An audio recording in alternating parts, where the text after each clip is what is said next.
I remember it like it was yesterday. I was playing soccer at the time. We had just finished playing our first game of the season, and of course we lost, but that's besides the point because when I got done and I was ready to leave, I took out my phone, and then that was when I found out that Henry Cavill was fired from being Superman. And that was some really bad news, especially at the time, but even still now. And since then, Henry Cavill has even said multiple times he doesn't want to stop playing Superman. He wants to continue being in that role. And also since then, Warner Brothers has said that they're going to move away from Superman and focus more on the character of Supergirl, which really doesn't make sense because she already has her own TV series. Why does she need her own movie franchise? And also, how are you going to do a Supergirl franchise without Superman in it? None of that really made any sense at all. But now, we have a huge update on this because Warner Brothers has decided to move away from the Supergirl franchise and movie, at least for now, and now they're going to start focusing more on Superman once again.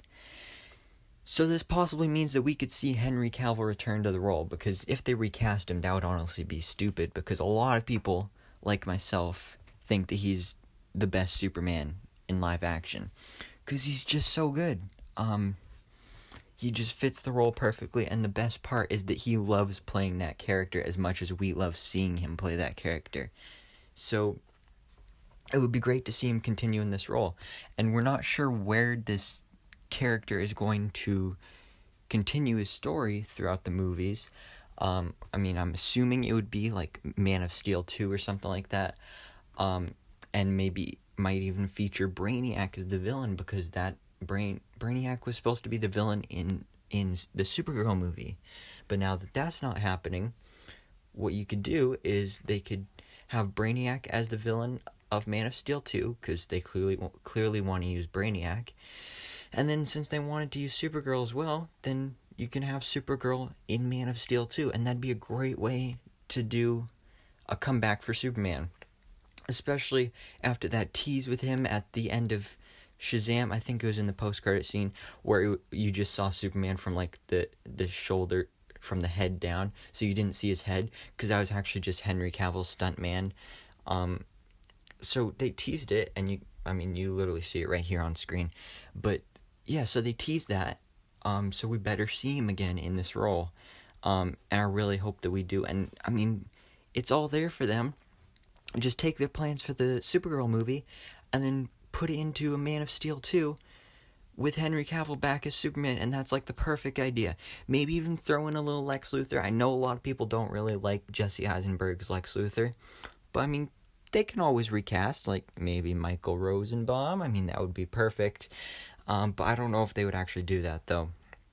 But a man can dream, can he? So yeah. What do you guys think about this? Are you glad they're moving away from the Supergirl movie and moving more towards their focus on Man of Steel again? Also, do you want to see Henry Cavill back? I know that's kind of a stupid question because pretty much everybody does. But I figured I might as well ask anyway, because I know there's some people out there that don't like him in this role. But that's very few people. So, yeah, I'm really enjoying this news. We haven't gotten much news lately, but this is some really good news to be getting right now to, brighten our spirits, I guess you could say. But quick channel update here. I do have, of course I kind of did a reboot here. This is now DC Life. So I now have both a TikTok and an Instagram account for the channel. The links for those will be down in the description if you want to check that out. And yeah, so if you enjoyed this video, you should go ahead and hit that like button. And always remember, if you haven't already, you got to hit that big red subscribe button so you can stay tuned and so that I can keep you updated on everything that goes on in the DC life.